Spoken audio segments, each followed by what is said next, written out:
सबसे पहले तो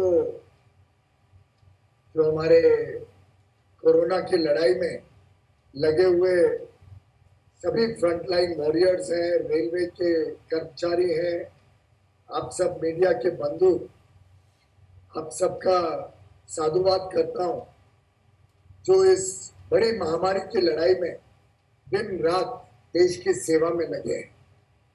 देश के सामने एक अभूतपूर्व चुनौती कोरोना की महामारी संकट के रूप में हम सब देख रहे हैं।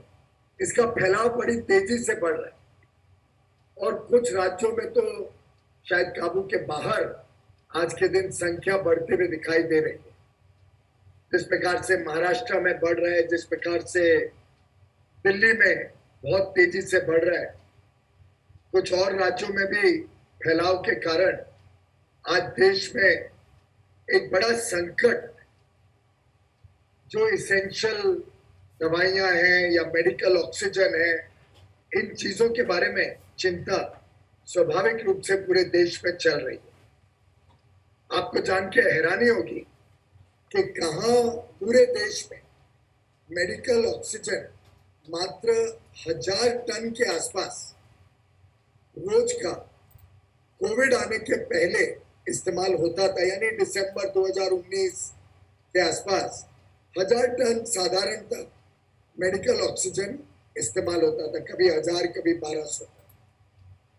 आज के दिन वो बढ़कर 15 अप्रैल, हाल में 3 दिन पहले, बढ़कर 4795 metric tonne, 4795 metric tonne medical oxygen सिर्फ 15 तारीख को देश में इस्तेमाल हुआ है। अब तो अगले 3 दिन में जैसे नंबर्स बढ़े, शायद ये नंबर और बढ़ भी गया हो।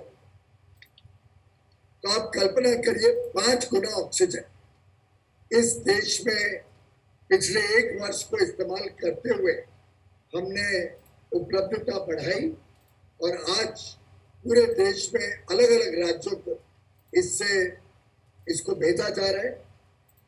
लगभग रोज या 2 दिन में एक बार जो प्रमुख राज्य हैं जिनमें ये समस्या बढ़ी हुई है, 12 राज्य हैं ऐसे, उनके साथ भारत सरकार के अन्य मिनिस्ट्री, चाहे वो स्वास्थ्य मंत्रालय हो, उद्योग मंत्रालय हो, इस्पात मंत्रालय हो, स्टील मिनिस्ट्री, कैबिनेट सेक्रेटरी के स्तर पर कई बार और माननीय प्रधानमंत्री के अधिकारियों के साथ भी काफी विस्तार से इस विषय की चिंता की जाती है। बिना भेदभाव के देश के हर राज्य की जो जरूरतें हैं उसके हिसाब से मैपिंग की जाती है और अलग अलग प्रदेश को जो जरूरत है मेडिकल ऑक्सीजन की, वो किस प्लांट से आएगा, किस जगह से किधर ट्रांसपोर्ट होगा, इसको पहले देश भर के मैप पे राज्य स्तर पे की जाती है और फिर राज्यों को कहा जाता है कि उसको जिला स्तर पर, डिस्ट्रिक्ट लेवल पे भी मैपिंग करके ऑक्सीजन को उपलब्ध कराया जाए पर्याप्त मात्रा। लगभग आज की परिस्थिति ऐसी है कि जो पूरे देश में ऑक्सीजन बनता है और जिसकी क्षमता हमारे पास आज 7157 मेट्रिक टन रोज की है, 7157 metric tonne daily production capacity है पूरे भारत में। लगभग 60%, 70% आज मेडिकल ऑक्सीजन के रूप में किया जा रहा है। प्रोडक्शन भी 110% क्षमता की आज बनाई जा रही है। 15 तारीख का आंकड़ा देखिए तो 7846 metric tonne, 7846 metric tonne oxygen का प्रोडक्शन हुआ 15 तारीख को, जिसमें से जैसे मैंने बताया 4795 मेट्रिक टन मेडिकल ऑक्सीजन इस्तेमाल किया गया। आज एक बड़ी विस्तार से लगभग 4.5-5 घंटे तक बैठक चली। इन 12 राज्यों के साथ केंद्र सरकार ने मैपिंग करी क्या क्या रिक्वायरमेंट है और आपको बताना चाहूंगा कि 6177 metric tonne, 177 metric tonne oxygen हमने अलग अलग राज्यों को उपलब्ध कराने का आज पूरा प्लान फाइनल कर दिया है और हर राज्य के हिसाब से इस ऑक्सीजन को अलॉट किया है, जो आगे चल के महाराष्ट्र, दिल्ली, उत्तर प्रदेश, राजस्थान और अब तेलंगाना, आंध्र प्रदेश, उत्तराखंड, अलग अलग राज्यों के हिसाब से कितना कितना एक एक राज्य को किधर से जाएगा, ये मैपिंग आज पूरी तरीके से की गई है। मैं आपको ये भी बताना चाहूंगा, इस मैपिंग के फलस्वरूप 20 अप्रैल के आगे महाराष्ट्र को 1500 मेट्रिक टन, यानी देश का सबसे अधिक आज महाराष्ट्र को अलॉट किया गया है 1500 मेट्रिक टन। साथ ही साथ दिल्ली को 350 मेट्रिक टन, उत्तर प्रदेश को 800 मेट्रिक टन और अलग अलग राज्यों के रिक्वायरमेंट के हिसाब से इसको बड़ा फेयरली एलोकेट किया गया है। केंद्र सरकार राज्य सरकार के साथ निरंतर संवाद बनाए हुए है। सचिवों के स्तर पर लगातार चर्चाएं हो रही है। मेरे साथ कई मुख्यमंत्रियों के फोन आते हैं, उनके साथ मैंने भी चर्चा की है और हम रेगुलरली मॉनिटर कर रहे हैं कि बड़े स्मूथली ऑक्सीजन देश भर में और अन्य पदार्थ जो इस लड़ाई में जरूरत है उसकी उपलब्धता की जाए। एक empowered group of secretaries, empowered group 2, जो उद्योग मंत्रालय के सेक्रेटरी सचिव उसको हेड करते हैं, वो इस काम को केंद्र सरकार की तरफ से राज्य सरकारों के साथ निरंतर बातचीत करके फाइनलाइज करते हैं। कई सारे हमने निर्णय लिए हैं जिसका समय समय पे जानकारी जनता को भी दी गई है। उन निर्णयों से आज तक हम इतने बड़े पैमाने पे जो कोविड की महामारी फैली है, कल का आंकड़ा आप सबने देखा, 2,60,000 से अधिक केस मात्र एक दिन में है। फिर भी देश भर में ऑक्सीजन पर्याप्त मात्रा में अभी तक हम उपलब्ध करवा पाए हैं, लेकिन ये स्वाभाविक है कि हमने महामारी को रोकना पड़ेगा। जैसा माननीय प्रधानमंत्री जी ने सबको अपील की है कि इसको रोकना पड़ेगा, रैशनल यूज करना पड़ेगा, ऑक्सीजन का वेस्टेज रोकनी पड़ेगी। जहां पे पेशेंट को जरूरत है उतना ही ऑक्सीजन लगाना चाहिए। कई जगह पे वेस्टेज की भी खबर आ रही है, कई जगह पेशेंट को ना जरूरत होते हुए भी ऑक्सीजन लगाने की खबर आ रही है। उस पर राज्य सरकारों को हमने अनुरोध किया है कि वो उस पर भी थोड़ा नजर रखें, निगरानी रखें और डिमांड साइड मैनेजमेंट भी उतना ही इम्पोर्टेंट है जितना सप्लाई साइड मैनेजमेंट। साथ ही साथ कुछ और प्रमुख निर्णय जो आज लिए गए, उसमें एक बहुत बड़ा निर्णय लिया गया कि जो इंडस्ट्रियल ऑक्सीजन अलग अलग उद्योग में लगता है उसको भी 22 तारीख से 9 क्षेत्र को छोड़ के 9 सेक्टर्स को छोड़ के रोक दिया जाएगा कुछ समय के। ये एक टेम्पररी मेजर है जब तक कोविड की महामारी पे हम काबू ना पा पाए और पर्याप्त मात्रा में मेडिकल ऑक्सीजन लोगों को उपलब्ध हो, अस्पतालों में उपलब्ध हो। उसके लिए 9 सेक्टर्स को छोड़ के, और ये 9 सेक्टर्स इसेंशियल या कंटिन्यूअस प्रोसेस इंडस्ट्रीज है, जैसे दवाई बनाने वाली कंपनियां या वैक्सीन बनाने वाली कंपनियां या पेट्रोलियम की रिफाइनरीज या कंटिन्यूअस प्रोसेस इंडस्ट्रीज जैसे स्टील प्लांट्स है या वाटर ट्रीटमेंट प्लांट्स आज देश में बहुत जरूरी काम करते हैं। ऑक्सीजन सिलेंडर बनाने वाले जो प्लांट्स हैं उनको रोका नहीं जाएगा। ऐसे जो प्रोसेस इंडस्ट्रीज इसेंशियल है एकदम या कंटिन्यूअस प्रोसेस है, उनको छोड़ के बाकी सबका ऑक्सीजन मेडिकल सप्लाई में 22 तारीख से डाइवर्ट किया जाएगा। इसके अलावा हमने राज्य सरकारों को भी अनुरोध किया है कि और अलग अलग कदम उठाएं जिससे रैशनल यूज हो ऑक्सीजन का, और अपना वो एयर सेपरेटर यूनिट्स भी लगाएं, अस्पतालों को भी सेल्फ सफिशिएंट आत्मनिर्भर बनाएं और इसके लिए केंद्र की जो स्वास्थ्य मंत्रालय है वो निरंतर राज्य सरकारों के साथ बातचीत कर रही है। एक और अहम फैसला लिया गया माननीय प्रधानमंत्री नरेंद्र मोदी जी के मार्गदर्शन और निर्देश पर, जिसमें रेल मंत्रालय ने अब ऑक्सीजन सिलेंडर्स अथवा टैंकर्स को रेलवे के द्वारा पहुंचाने का काम भी शुरू करने का निर्णय ले लिया है। सिलेंडर्स तो तुरंत शुरू कर दिए गए। जिस राज्य को अपने सिलेंडर्स रेल द्वारा पहुंचाने हो दूसरी जगह तक या लाने हो कोई दूर दराज की जगह से, रेलवे तुरंत उसको उपलब्ध कराएगी और ग्रीन कॉरिडोर उन ट्रेनों को चलाया जाएगा बिना कोई रोक के। हाई स्पीड पे ये फ्रेट ट्रेन को अपने गंतव्य स्थान तक पहुंचाया जाएगा। इसी प्रकार से लिक्विड ऑक्सीजन को भी पहुंचाने के लिए हमने मिलिट्री के जो वैगन्स हैं, जिन वैगन्स पे मिलिट्री के ट्रक्स टैंकर्स वगैरह को पहुंचाए जाते हैं, उन वैगन्स को इस्तेमाल करते हुए निर्णय लिया है कि जो 3.3 मीटर हाइट तक के टैंकर्स, यानी बहुत बड़े टैंकर्स नहीं जा पाएंगे क्योंकि पुराने जमाने के रोड ओवर ब्रिजेस वगैरह एक हाइट रिस्ट्रिक्शन कर देते हैं, जिसके कारण बहुत बड़े टैंकर्स तो रेलवे में नहीं जा पाएंगे। कुछ 100 साल पुराने रोड ओवर ब्रिजेस वगैरह ऑब्स्ट्रक्शन क्रिएट कर देते हैं।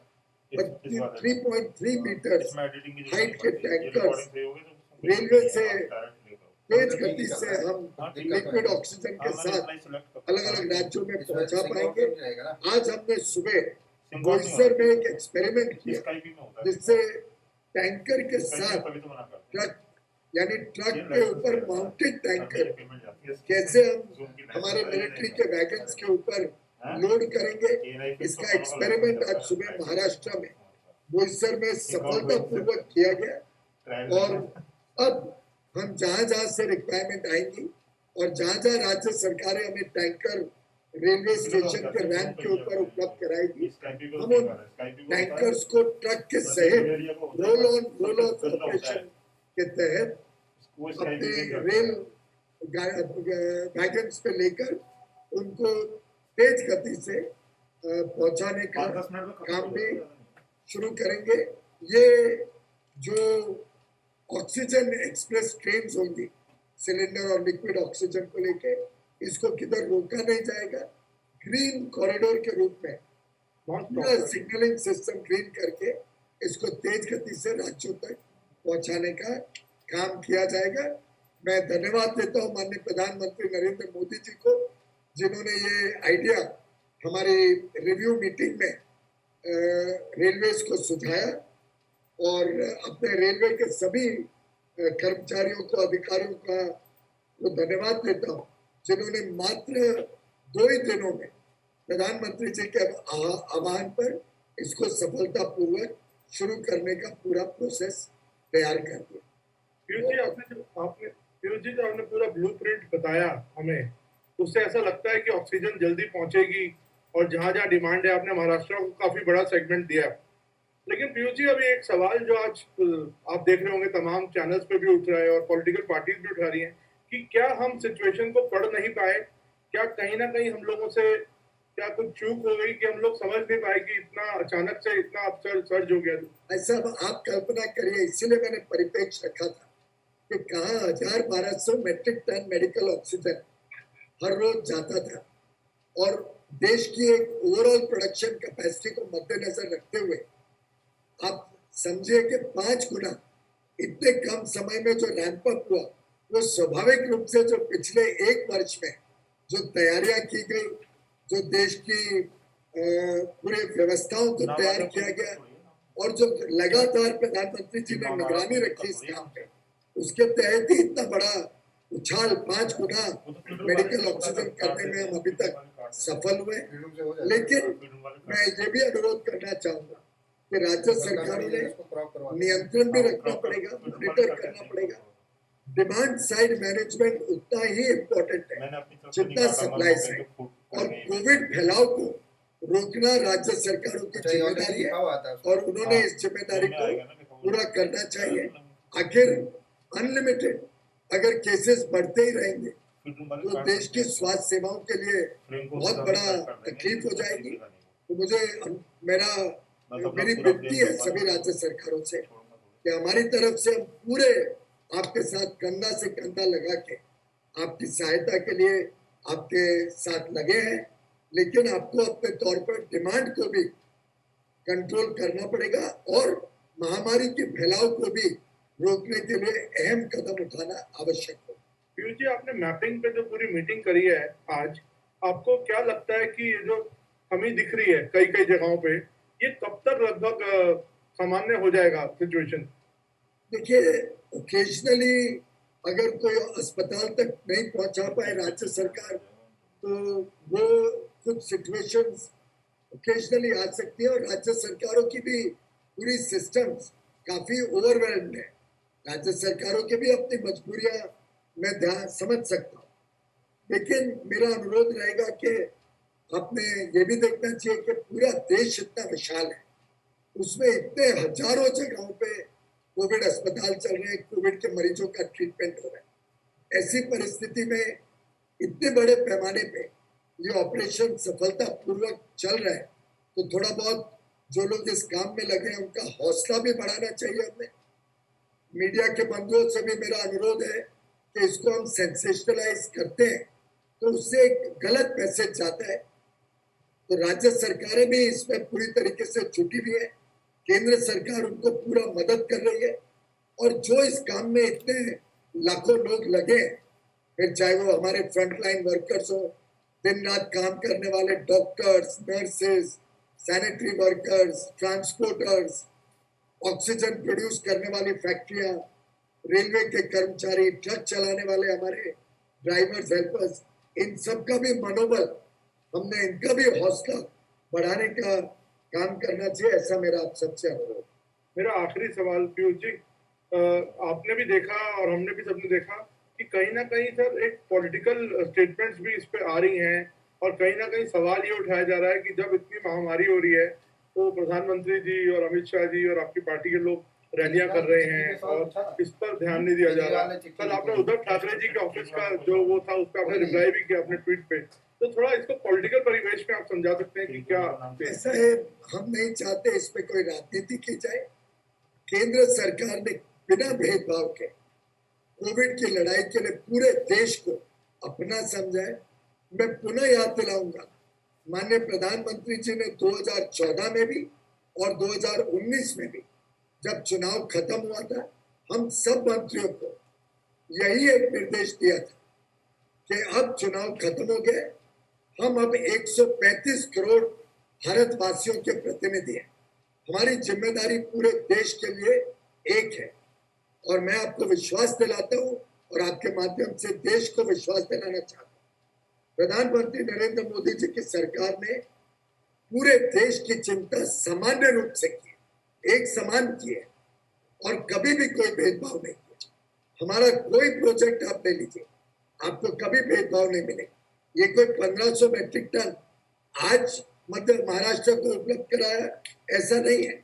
मैं आज से 4 दिन पहले 15 तारीख की रिपोर्ट आपको दिखा सकता हूँ, 15 तारीख को, और 15 तारीख को ये राज्य सरकारों के साथ मिलके पूरा मैपिंग की गई, एक एक जगह से कितना एक एक स्टेट को मिलेगा और 20 तारीख तक रैंप अप होगा। और इसमें भी टोटल एलोकेटेड जो महाराष्ट्र को है वो 1500 मैट्रिक टन ही है, 15 तारीख। इसीलिए मुझे बड़ा दुख हुआ जब कल कुछ लोगों ने और कुछ लोगों ने आज भी इसको पॉलिटिकल कलर देने की कोशिश की। एक बड़े प्रमुख पॉलिटिकल पार्टी ने भी हाई लेवल पे इसको एक पॉलिटिकल कलर देने की कोशिश की। ये बड़ा दुख देता है क्योंकि प्रधानमंत्री जी, माननीय गृह मंत्री जी और पूरी केंद्र सरकार दिन रात मेहनत कर रही है राज्यों को सहायता देने के लिए, राज्यों के समर्थन के लिए। और 1500 टन तब उस दिन तो 4000 किया, यानी एक तिहाई सिर्फ एक स्टेट को था, 30% के आसपास सिर्फ एक स्टेट को कुल टोटल एलोकेशन। ये 15 तारीख की। तो आप समझ सकते हैं कि हमारी तरफ से कभी कोई राजनीति नहीं, लेकिन चुनाव चल रहा है। माननीय प्रधानमंत्री जी आप सब जानते हैं दिन में 18-19 घंटे काम करते हैं। कल भी चुनाव प्रचार के बाद आके देर रात तक माननीय प्रधानमंत्री जी रिव्यू कर रहे हैं। आखिरी कॉल तो उनका शायद रात को 1-1:30 बजे तक कोविड महामारी की लड़ाई को लेते हुए हम सबसे फीडबैक लेने का है। तो माननीय प्रधानमंत्री जी की क्षमता है कि वो देश का नेतृत्व इतने उज्जवल तरीके से कर रहे हैं, और मुझे लगता है जो नेता इतना हैंड्स ऑन नहीं अपने राज्य को सरकार चला पा रहे हैं, उनको चिंता करने की जरूरत है कि वो कैसे पेस रखेंगे प्रधानमंत्री जी के बहुत कुशल नेतृत्व के साथ।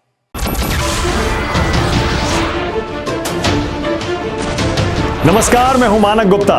अगर आपको हमारा ये वीडियो पसंद आया हो तो इसे लाइक और शेयर जरूर करें, और हां, हमें सब्सक्राइब और फॉलो करना ना भूलें ताकि आप देश और दुनिया की कोई खबर मिस ना करें।